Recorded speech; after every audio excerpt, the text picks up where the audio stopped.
नवी मुंबई के सिडको भवन के बाहर संजय सिरसाट के खिलाफ महाविकास आघाड़ी ने मोर्चा निकाला। ये प्रदर्शन संजय सिरसाट के इस्तीफे की मांग को लेकर किया गया। इस मोर्चे में महाविकास आघाड़ी के कई नेता और कार्यकर्ता मौजूद थे। महाविकास आघाड़ी की ओर से मोर्चे के दौरान मंत्री संजय सिरसाट पर सिडको में भ्रष्टाचार के गंभीर आरोप लगाए गए और जमकर नारेबाजी की गई। इस मोर्चे का नेतृत्व विधायक रोहित पवार ने किया। एक तर काही दिवसांपूर्वी शशिकांत शिंदे साहेबांनी एक मोठा मोर्चा काढला होता। त्याच्यामध्ये इथं असणारे भूमिपुत्रांचे मुद्दे त्यांनी मांडले।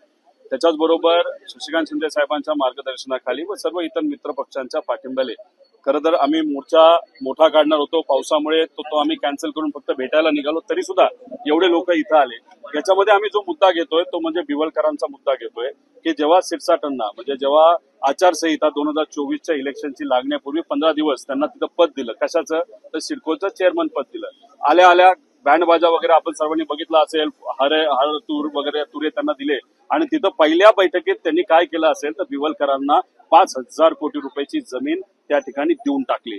आता ती जमीन त्यांना देण्यासारखी होती का? अजिबात नाही, कारण त्याच्यावर ताबा आणि मालकी ही शासनाची आहे। इथं जर आपण बघितलं तर कितीतरी 6-7 महिने झाले इथं भूमिपुत्र हे उपोषण करत आहेत, त्यांना तिथे न्याय नाही, अनेक वर्षांपासून न्याय नाही। आणि इथं बिवलकरांनी फक्त पैसा दाखवला, हिरवा रंग पैशाचा दाखवला आणि त्याच्यात तिथं सह्या झाल्या। याच्यात खूप मोठा भ्रष्टाचार झालाय आणि 5,000 कोटीवर हा भ्रष्टाचार थांबेल असं नाही, हा 50 ते 60,000 कोटीवर जाईल। कारण बिवलकरांची अशी म्हणजे तशी डायरेक्ट नाही, सरकारच्या नावी असणारी जमीन ही 4,000 एकरच्या आसपास आहे आणि आकडा जर काढला तर तो खूप मोठा होतो। त्यामुळे सिरसाटांना राजीनामा हा द्यावाच लागेल। आता आम्ही जाऊन अधिकाऱ्यांशी चर्चा करणार आहोत, त्यांना पत्र देणार आहोत आणि आज जर आम्हाला सकारात्मक या सामान्य लोकांच्या बाजूने उत्तर जर नाही मिळालं तर शशिकांत शिंदे साहेबांच्या मार्गदर्शनाखाली गणपती उत्सव तिथं झाल्यानंतर खूप मोठा मोर्चा आम्ही तिथं काढू।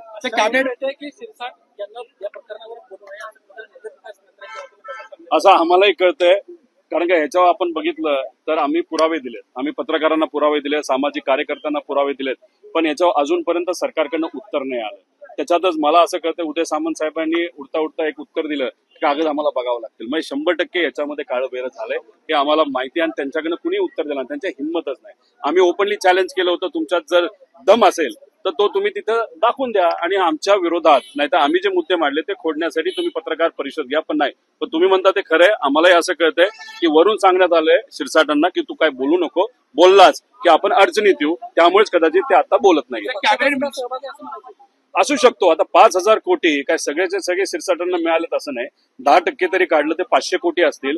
कदाचित विट्स हॉटेल जे छत्रपती संभाजीनगरचे ते कदाचित ते 60-70 कोटीला घ्यायला निघाले होते आणि जमिनी त्यांनी खूप घेतल्या, तर 100-150 कोटी रुपये कदाचित हे सिरसाटांना मिळाले असतील।